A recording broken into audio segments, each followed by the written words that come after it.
ቃል እግዚአብሔር ክንርኢና ኣብ ቃል እግዚአብሔር ገላትያ ምዕራፍ 3 ካብ ፍቅዲ 23 ክሳብ 29 ክነብብ ኢና እምነት ከይመፀ ንሕና ነታ ክትገሃድ ዘለዋ እምነት እናተፀበና ተዓፂና ኣብ ትሕቲ ሕጊ ተሓሊና ነበርና ስለዚ ከዓ ብእምነት ምእንቲ ክንጸድቕሲ ናብ ክርስቶስ ከብፅሓና እቲ ሕጊ ቀፃዒና ኾነ እምነት ምስ መፀ ግና ደጊም ትሕቲ ቀፃዒ ኣይኮናን ብክርስቶስ እተጠመቕኩም ዘበልኩም ንክርስቶስ ለበስኩሞ እሞ ብእምነት ብኢየሱስ ክርስቶስ ኩላትኩም ውሉድ ኣምላኽ ኢኹም ኩላትና ብክርስቶስ ኢየሱስ ሓደ ኢኹም እሞ በዚ ኣይሁዳዊ ወይ ጽርዓዊ የልቦን በዚ ባርያ ወይ ከዓ ጭዋ የልቦን በዚ ተባዕታይ ወይ ኣንስታይ የልቦን ናይ ክርስቶስ ካብ ኮንኩም ደጊም ዘርኢ አብርሃም ኢኹም ከምቲ ተስፍኡውን ወረስቲ ኢኹም ንጸሊ ቅዱስ ቅዱስ ቅዱስ ኢኻ እግዚአብሔር አምላኽና ክብርን ምስጋናን አምልኾን ስግደትን ንኣኻ ንበይንኻ ይኹን እግዚአብሔር ብምሕረትካ ብጸጋኻ ኣብዚኣ መዓልቲ እዚኣ ደው ክንብል ካባኻ ኮይንልና እሞ ክብሪ ኩሉ ንኣኻ ንበካ ኣለና ግዜና ንስኻ ተረከብ ክብሪ ኩሉ ንስኻ ውሰድ ብሽም ኣቦን ወድን መንፈስ ቅዱስን ሓደ ኣምላኽ ኣሜን ንበሩ እግዚአብሔር ይመስገን ኣብዚ ዘንበብክዎ መልእኽቲ ብዛዕባቲ ምጽባይ ንክርስቶስ እቲ ምጽባይ ንክርስቶስ ዝነበረ እቲ ስምዖን ንኢየሱስ ክርስቶስ ይጽበዮ ከም ዝነበረ ቃል እግዚአብሔር ዝነግረና ቅድምናብኡ ግና ንኢየሱስ ክርስቶስ ኣብ ሻምናይ መዓልቲ ሒዞሞ ናበይ መጽኦም ናብቲ ቤተ መቅደስ መጽኦም ኢየሱስ ተወሊዱ ምውላድ ናይ ኢየሱስ ክርስቶስ ንኩሉ ነቲ ዝጽበ ዝነበረ ተስፋ ዝነበሮ ምግሃድ ኮይኑ ስለዚ ናይ ኢየሱስ ክርስቶስ ምምጻእ ምድሓን ንነብሳት ምድሓን ነታ ትጽበዮ ሃረር ትብሎ ነብሲ እዩ እዚ ድማ ኣብ ቃል ኣምላኽ ኣብቲ ናይ መጀመርታ እንታይ ድብለና ሉቃስ 2:21 ክገዝርዎ ሻምነይቲ መዓልቲ ምስ መለአ ድማ ከምቲ መልኣኽ ኣብ ከርሲ ከይተሃንፀ ከሎ ሰመዮ ስሙ ኢየሱስ ኢሎም ሰመይዎ ሕጂ እዚ ኢየሱስ ዝብል ሽም መድሓኒ ማለት እዩ እዚ ምድሓን እዚ ብዛዕባ ኣብ ብሉይ ኪዳን ተርኢና ኢያሱ ማለት መድሓኒ እዩ ስለዚ ኢያሱ ኣብቲ ናይ ስጋ ምውራስ ኣብፅሕዎም ክሳዕ መወዳእታ ንኩሎም ዝወርሱ መሪሕዎም ኢየሱስ ክርስቶስ ምምፅኡ ከዓ ክሳዕቲ ወረስቲ ሰማያዊ ውርሻ ንወርስ ከዓኒ ዘብፅሓና መንገዲ ከዓ ኮይኑ ስለዚ እንታይ ኢሉ መገድን ሓቅን ህይወትን ኣነ ስለዚ እቲ መገድን ሓቅን ህይወትን ዝኾነ ኢየሱስ ክርስቶስ መድሓኒና እዩ ስለዚ እንታይ ኢልዎ ንዮሴፍ ወዲ ክትወልድ እያ ንሱ ከዓ ንህዝቡ ካብ ሓጢኣቶም ከድሕኖም እሞ ስሙ ከዓ ኢየሱስ ክስመይ ስለዚ ብዙሕ ግዜ ኣብ ዓድና እንታይ ድበሃል ምስል ኣሎ ሽም እንታይ ይገብር ጥዋፍካ እንታይ ይገብር የብር ወለድናሲ ሽም ክቡና ከለዉ ናይ ብሓቂ ፅቡቕ ነገር ትምኒታ ውሽጦም ኣሎ እቲ ዝህቡና ከዓኒ ንዓና ከዓ መፀውዒና ጥራሕ ደይኮነሲ ከምኡ ክንኮነሎም ከዓ ስለ ዝደልዮም ሕጂ እቲ ቀንዲ ነጥቢ ግና ናይ ኢየሱስ ግና ኣብቲ ሽሙ እቲ ሽም ፊደል ኣይኮንኩ እንድዛርብ ዘለኹ ኣብቲ ሽም ኢየሱስ ክርስቶስ ሓይሊ ኣሎ ኣብቲ ሽም ኢየሱስ ክርስቶስ ፈውሲ ኣሎ ኣብቲ ሽም ኢየሱስ ክርስቶስ ምድሓን ኣሎ ስለዚ ኢየሱስ መድሓኒ ክትብል ከለኻ ፀጋ ኣምላኽ ምስ በዝሓልካ እዩ ኢየሱስ ክርስቶስ ጎይታ እዩ ክትብል ከለኻ እዚ ፀጋ ኣምላኽ እዩ ሓይሊ ኣምላኽ እዩ ዘኽእለካ ስለዚ ከምዚ ብኡ ስለ ዛዕበና ተራ ኮይኑ ስምዓና ኢየሱስ መድሓኒ እዩ ምባል እዚ ንሕና ኣምላኽ ባሪኽና እዩ መጽሓፍ ቅዱስ ኣብ ገዛና መጽሓፍ ቅዱስ ኣብ ቤትና ኣብ መደቀሲና ክንዓቢ ከምኡ እዚ ውህበት ኣምላኽ እዩ እዚ ዘይረኽቦ ሰብ ክንደይ እዚ ዘይረኣዮ ሰብ ክንደይ ስለዚ እቲ ምድሓን ኣምላኽ ኣብ ቤትና ኣትዩ ፀኒሑ እቲ ብርሃን ወንጌል ኣብ ቤትና ኣትዩ ፀኒሑ ስለዚ እቲ ምዕባይና ኣብ ብርሃን ወንጌል ዓቢና ኣብ ብርሃን ቃል ኣምላኽ ዓቢና እዚ ድማ مرحنا خوينو نقول عتا خدر لازق بقى من قدي الله مدمو مس أرجع خو أكل جسني بلنا زيد ما تمريح سلازخونا دما كل من قدنا مريحنا قال كايلو نقري مبرهتيو نمن قدي برهانيو تزي تزعبي نجر ندكنا نورسو منتايو تزعبي نجر نبيتنا اللنا إلنا نمك حلو نجر نتايو نبرت تريد هبتي تعنا زودي أيكونن إزاز وسخيو انت قالوا تزعبي هيوتي هيوت كيسوع كريستوس هيوت كاسم يسوع كريستوس ابيتنا يسوع غويتاي از ابلبنا نتو ابيتي يسوع غويتاي ابغزاي يسوع غويتاي ابدقي يسوع غويتاي امغدي يسوع غويتاي اتي غويتنت ناي سمو سلطان الله ስለዚህ አብቲና ኢየሱስ ክርስቶስ አብቲ ስሙ ኃይል له ስለዚህ ድማ بسميسي أجانن تختوصيهم مخنياتو بسمين تلمنكم كسمعكم سلازي اتي نا يسوع كريستوس أبجزانا مهلاو سمو محزنات راح كمان زي عبنا جري أبتي ملختن تايبلسي إنه دما أب يروساليم سمو أنزب بحال سبعين بريبن منبار طعمي مش منبارو جنا زتعمه مس يسوس منباري تسفى زلون عبرائي أحواتي منبارنا جن ترجم زلوا يخون أنجي كام متنسأكا أمسيكم مدك أسكم سي كنتيلو إذن تخوينو تسفانا نقول السينا مشت مدك أسنا روتين دلوا هيوت مخا ترجم زي بقولن تخوينو إذا خنتي علامة زلوا هيوت بركة زلوا هيوت كل تشحن إسران شدشتن متينا لنا أتينا لنا زي علامة سلازلوا أملاخي نزعمت زي أن نفس وقفنا يبنا مبرد زي أبيرسي نزعمت زخبنا خلو نزقي زي زخبنا خلو إخزيابير علامة لك فلتي قنا أبت علامة خلو يدلل لخو أب أسر كاخ تسنع يدلل لخو مئتاوي بأخا خون موتأي بأخا خون مقماطي بأخا خون زي أزلل زلخو زي ناي سمون مصنحو سمون يتسنح له عدما دفيو عدما خيديو انتاي تمصنحي مصنحو نتتسفى إسرائيل كرئي بك علامة له أملاخ بقالو انتاي لولو نتتسفى إسرائيل كي راخا أي وسدكاني سلازم نفس وكفنا أملاخ أتنحنا زلو زنبرنا زلو علامة سلازلوه أقات أمي زنبر سبيلن እግዚአብሔር መደብ ስለዘለወ ጥራይና ንነብር ዘለና ስለዝኾነ ድማ እትና ብራና ናይ ጎይታ ስለዝኾነ ድማ ነፍስ ወከፍ መዓልትና ንእግዚአብሔር ክብሪ ክንህበሉ ኣለና ስለዚህ ድማ ስምዖን ዝበሃል ሰብኣይ ነበረ እዚ ዛንታ ጥራሕ ኣይኮነን ይነብር ኣሎ ምንባሩ ግን ብተስፋ ኣምላኽ ዝተመልአ እዩ ዝነበረ እዚ ሰብኣይ እዚ ግና ብጽድቅ ዝነብር ሰብኣይ ነይሩ እዚ ሰብኣይ ዝግና ብፍርሃት ኣምላኽ ዝነብር ዝነበረ እዚ ሰብኣይ ዝግና ምጽባይ እስራኤል ዝጽበ ዝነበረ እዩ ስለዚህ ሰብኣይ እዚ ስኢሉ ዝነብር ሰብኣይ ኣይኮነን ስኢሉ ኣሎ ዝበሃል ኣይኮነን ኣቦይ ክስተሎ ተባሂሉ ጽዋዕ ኣይኮነን እንታይ ዳሉ እዚ ሰብኣይ ዝጻድቕ እዩ እዚ ሰብኣይ እዚ ተስፋ እስራኤል ዝጽበይ እዚ ሰብኣይ ዝና ኣምላኽ ዝፈሪ እዩ ስለዚህ ቃል ኣምላኽ እዚ ዝነግረና እምበር ምንባሩ ምኽንያት ኣለዎ منبارو خاء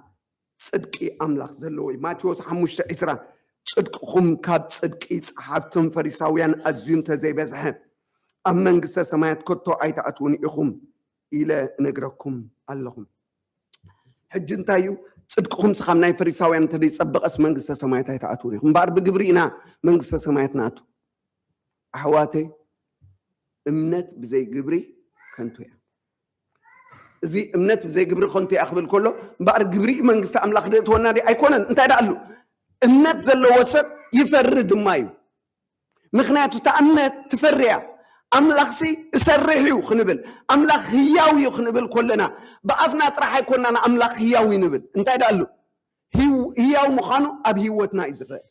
هياو مخانو نحنا مسكرينا برهان مخانو برهاننا يمسكري سلامنا يمسكري سلازي أب هيوتنا يسوس كجلت زيت زعبية أمرات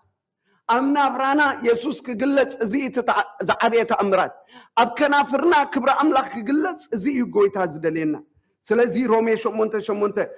توم እቶም ብስጋ ዘለው ንኣምላኽ ከስምርዎ ኣይኮነሎም ስለዚ ስጋውያን ተኾይና ንኣምላኽ ክነስምሮ ይኽእልኒና እቶም ብመንፈስ ዝመላለሱ ግና ንዑ የስምርዎ እዮም እምበኣር ሮሜ 8 እንታይ ኢሉ ኣሎ ኣብ ቃል ኣምላኽ እምበኣር ሕጂ ነቶም ብክርስቶስ ዘለው እንታይ የብሎምን ኩነኔ የብሎምን ስለዚ እቶም ብክርስቶስ ዘለው ኣብቲ ጽድቂ ኣምላኽ እዮም ዝነብሩ ዘለው ኣብቲ ናይ እግዚኣብሔር በረኸት እዮም ዝነብሩ ዘለው እምበኣር ምንባርና ምንባር እንታይ ዓይነት ናብራ ኢና ንነብር ዘለና እቲ ናብራና እምበኣር ብፍርሃት ኣምላኽ ክኸውን ከዓ ይነግረና እዚ ሰብኣይ እዚ ብፍርሃት ኣምላኽ ዝነብር ዝነበረ ብፍርሃት ኣምላኽ ምንባር ማለት እንታይ መጀመርታ ጥበብ እንታይ ኢሉ ቃል ኣምላኽ ፍርሃት እግዚኣብሔር ኣሕዋተይ ኣብ ኩሉ ናብራና ንእግዚኣብሔር ንፍራሕ ምክንያቱ እግዚኣብሔር ምስ እግዚኣብሔር ፀወታ የለን ብዝኾነ መንገዲ ኣምላኽና ቅዱስ እዩ ብዘይ ቅድስና ኢሉ ሓደ እኳ ንእግዚኣብሔር ክሪኦ ዝኽእል የለን ኣሕዋተይ ኣብ ህይወትና እቲ ንፈርሖ ነገር እንታይ ኣሎ ሓደ ግዜ ኩሉ ግዜ እውን ድብሎ እዩ ብደገ ዝመፀና ነገር ኣይንፍራሕ ምክንያቱ እቲ ቀንዲ ነጥቢ እዚ እዩ ኣብ ህይወትና ኣብ ውሽጥና ጥራሕ ሙሉኣት ንኹን እምበር ብደገ ዝመፀና እቲ ውሽጥና ዘሎ ክስዕሮ ዝኽእል እዩ ስለዚ ሰብ ኣብ ውሽጡ ብርቱዕ ክኸውን ከሎ ብደገ እንታይ ድመፆ ይኮነ ብደገ ዝመፀ ይምፃእ ብደገ ኩሉ ነገር ክመፅ እዩ ዓመት 2026 እንታይ ሒዛ ሕጂ መፅያ ደላ ሓደ ግዜ ሰብ ከይደቀሰ ሓድር እንታይ ኮን ረኽበን ንኸውን ኣቱም ኣሕዋተይ ደቂስና ንሕደር ሓላዊ ኢኻ ኣይታኸስን ኣይድቀስን ይብል ስለዚ ብደገ እንታይ ትመፅእ እዛ ዓመት እዚኣ እንታይ ሒዛ ትመፅእ ኣይኮነን ዘገድሰኒ እዛ ዓመት እዚኣስ እንታይ ሒዛ ኣትየ ኣለኹ እዩ ዘገድሰኒ እዛ ዓመት እዚኣ እቲ ኩሉ ሰማይን ምድርን ዝፈጠረ እግዚኣብሔር ሒዘ ኣብዛ ዓመት እዚኣ መፅየ ደለኹ ዕላማ ኣለኒ እግዚኣብሔር ኣብዛ ዓመት እዚኣ ክኸብር በቃ እሱ እዩ እቲ ዕላማ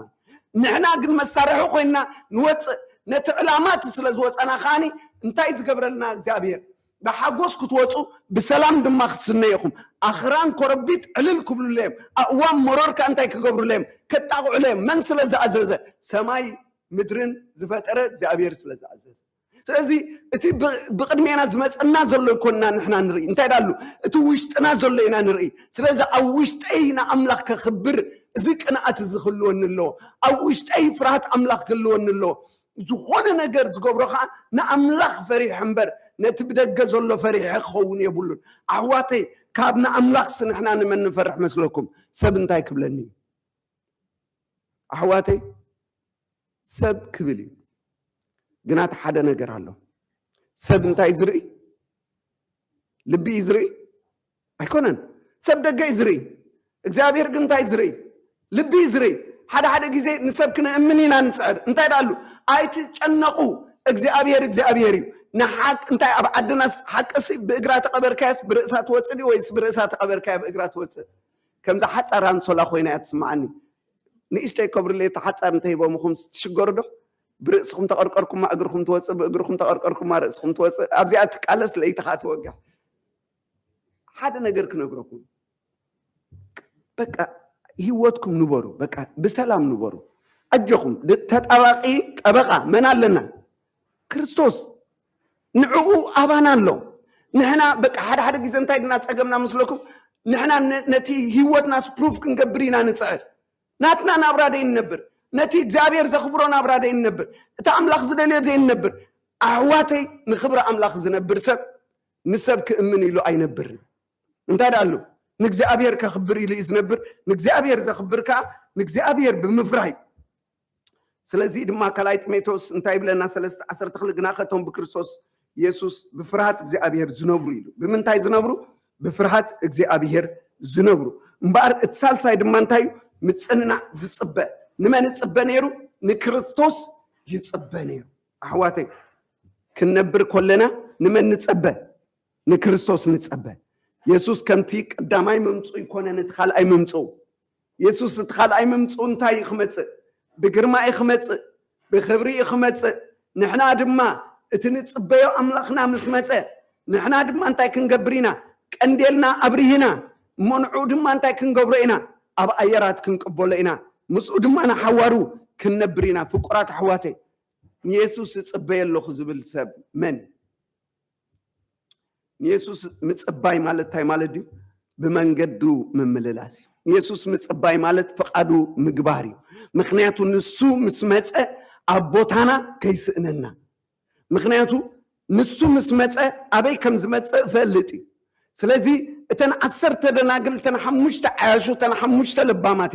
ስለዚህ እተን 5 ለባማት መባረህን እንታይ ነሩ ብሩህ ነሩ ቀንዴለን ብዘይት እንታይ ነሩ ሙሉይ ነሩ እዚ ብዘይቲ ሙሉይ ማለት ታይ ማለት መንፈስ ቅዱስ ናብ ጥምቀት ክመጽ እቶም በክርስቶስ ተጠመቅኩም ስን ክርስቶስ ታይ ገበርኩሞ ለበስኩሞ ከመይልና ኢና ንክርስቶስ ለቢስናዮ ሓደ ግዜ ይገርመኒ ብዛዕባ መንፈስ ቅዱስ ተአምኑ ዲኹም ሁሉና ምክንያቱ ኣብ ጥምቀትና እንታይ ድና ተቀቢልና ጥምቀትና እኮ መንፈስ ቅዱስ ኢና ተቀቢልና በመንፈስ ቅዱስ ኢና ተሐዲስና በመንፈስ ቅዱስ ኢና ተለዊጥና በመንፈስ ቅዱስ ኢና ሐዲሽ ፍጥረት ኮይና ስለዚህ መንፈስ ቅዱስ ነበሮ ይብለና እዚ መንፈስ ቅዱስ ነበሮ ዝብለና ኣብዚ ቃል ዝንታዩ መንፈስ ቅዱስ ዘለዎ ሰብ ይነሩ መንፈስ ቅዱስ ዘለዎ ሰብ ድማ መሪሕነት መንፈስ ቅዱስ ዘለዎ ንስኻትኩም ግና ኢሉ ሮሜ 8:9 ንስኻትኩም ግና መንፈስ አምላኽ ሓዲርኩም እንተልዩ በመንፈስ እምበር ብስጋ ይኮንኩም ዘለኹም እቲ መንፈስ ክርስቶስ ዘይብሉ ሰብ ግና ንሱ ናቱ ይኮነን ስለዚህ ናይ ክርስቶስ ይኽንብል ተኮይና መንፈስ ቅዱስ ኣለና ስለዚህ እቲ መንፈስ ቅዱስ ዘለዎ ሰብ ናይ ክርስቶስ እዩ ስለዚህ ድማ እንታይ ይብለና ሮሜ 3:6 ካብ ስጋ እተወልደ ስጋ እዩ ካብ መንፈስ እተወልደ እንታይ መንፈስ እዩ ስለዚህ ንሕና መንፈሳውያን ኢና ምክንያቱ ካብ ምንታይና ተወሊድና ጥምቀትና ብምንታይ ብስማ ቦን ወድን መንፈስ ቅዱስን ሓደ አምላኽ እዚ ማዕተም እዚ ድማ አበይ አሎ ኣብ ልብና አሎ ስለዚህ ድማ በመንፈስ ኢና ዝንነብር ዘለና መጀመሪያታ መንባርያ ሽዑ ድማ በመንፈስ ካተገልጸሉ ይብለና በመንፈስ ካንታይ ገበረሉ ተገልጸሉ አህዋተይ ብምግላጽ ንማላለስ በሃውሪ ክርስትና የለን ብምርዳይ ክርስትና ምክንያቱ እግዚአብሔር ይገልጸልካዩ ቃሉ ገንጽልዎሞ መንፈስ ቅዱስ ይገልጸልኩም ስለዚህ እግዚአብሔር መንፈሱ ምስሃበካ ምግላጹ ይህበካዩ ብምግላጽ አምላኽ ክንማላለስ እግዚአብሔር ነዚ ይደለና እትቀንድ ነጥብ እትሳልሳዩ በመንፈስ ከአና ቤት መቅደስ መጸ ዝኻ መሪሕነት አህዋተይ ዛቤተ ክርስቲያን ዚኣ በመንፈስ አምላኽ ትምራሕ እምበር ብስጋ እንደምን ትምራሕ ማሕበር አይኮነት አህዋተይ ተስፋኹም አባይ እንተገርኩም ተስፋኹም አበ ማሕደርት እንተገርኩም ጠፊእኩም ተስፋኹም ኣብቲ ሓለቃ ጓሶት ዝኾነ ኢየሱስ ክርስቶስን መንፈሱን ግበሩ ንሱ ይዝመርሐኩም ዘሎ ንዑ ንእመን ኩላትና ሓቢርና ንዑ መርሐና ንበሎ 2026 ዝመርሐና ንሱ ኩላትና ንዑ ኢና ንስዕብ ኩላትና ንመንፈሱ ኢና ንስዕብ ኩላትና ንቃሉ ኢና ንስዕብ ኩላትና ኣብ ቃሉ ኢና ንጸና ስለዚህ ዝመርሕ መንፈስ ቅዱስ ህይወት ይሉ በመንፈስ እንተላትኩምሲ በመንፈስ ካተመላለሱ ከደግሜ ገላትያ 5:25 ህይወት በመንፈስ እንተላትኩምሲ በመንፈስ ካተመላለሱ ስለዚህ ምምልላስና መእታውና መውጻእና በመንፈስ ይኹን አቱም ሕዋተይ ስጋውያን ዘበሉስ ናይ ስጋዮም ዝሓስቡ ይሉ ስጋውያን ዘበሉ ናይ ስጋዮም ዝሓስቡ መጀመሪያ ርእሶም ዝመጽእ ረብሓ ናይ ስጋ ጥቕሚ ናይ ስጋ እዚ ናይ ስጋ ነገር ንስጋ ጥራሕ ዝጠቅም ናይ መንፈስ ግን ንመንፈስን ንስጋን ይጠቅም ቀድም መንግስት አምላኽን ጽድቁን ድረዩ ዳሓር ድማ ኩሉ ይውሰኸኩም ይብለና ንሕና ግና ንዝንግዕ እምነት ነጉድል እምነትና እንተጎዲሉ ኸዓ እቲ ናይ መንፈስ ዘይኮና ንሓስብ እንታይ ክንከውን ኢና አሕዋተይ ንሱ ይሓልየልኩም ይሞ ንኹሉ ሓልየትኩም ናብኡ ኣውድቑ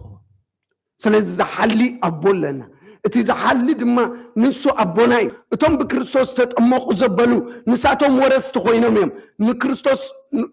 ንአምላኽ ወረስቱ ንክርስቶስ ከኣመዋርስቱ እዮም ነቶም ተቀበልዎ ዘበሉ ኩሎም ብስሙን ዝኣምኑ ግና ውሉድ አምላኽ ክኾኑ እንተሃቦም ኢሉ መሰል ሃቡ ኣብዚ ቤት እዚ መሰል ኣለኒ ምክንያቱ እቲ መሰለይ ድማ ብኢየሱስ ክርስቶስ እዩ ወላ ሓደ ሰብ ለጊሱ ዝህበኒ መሰል የብለይና ቤት አምላኽ መሰል ዝተዋህበኒ በቲ ጸጋ ጥምቀትን በትናይ ኢየሱስ ክርስቶስ ማህተምን በትናይ መስቀል ሞትን ትንሳኤን በኢየሱስ ክርስቶስ ይመሰላልና እምበር ቅዱሳን حدا نجر كنجركم أبزم حبر زي قدامين دحراين يلن أبزم حبر زي ليلان قليلان يلن أبزم حبر زي ترعون أيهداوين يلن أبزم حبر زي دك كريستوس طرحنا زلنا بيسوس كريستوس حدينا بيسوس كريستوس دمان نبرا لنا أبزام درزي أخاك نبرينا سلازي إزنات بذكر دعنا له بسجانا حسب تقولنا سجاويان كوينا خنترفينا بمنفسنا حسب تقولنا جنا نأملاخ نقربه مخنياتو منفس أملاخ كأ مس منفسنا كوين انتاي جبريل نايلو يمسكرلنا لو من بقر أبزت أجات إنك أتزخن صنع أتزت صنع منفسنا كريستوس مسانا له أحد كاني أيت أنتنا كاني أشيش كأ كتو أي قبل كاني يبلنا تصلي قدوس قدوس قدوس يا እግዚአብሔር አምላክና ነመስግነካ አለና እግዚአብሔር መንፈስ ካይብካና በመንፈስ ካድማ ምግላጽ ካይብካና ከሙ ድማ አብዛ ምድር እዚ አበይንና ከይንኸውን መሪሕነት መንፈስ ቅዱስ ካድማ ይብካና ይኸ ስለዚህ ልብና ዕሩፍ ክኸውን ንልብና በመንፈስ ካክተዕርፎ ንጽልይ አለና ስለ ሁሉ ነገር ክብር ሁሉ ንስኻ ውሰድ ብስም አቦን ወድን መንፈስ ቅዱስን ሓደ አምላክ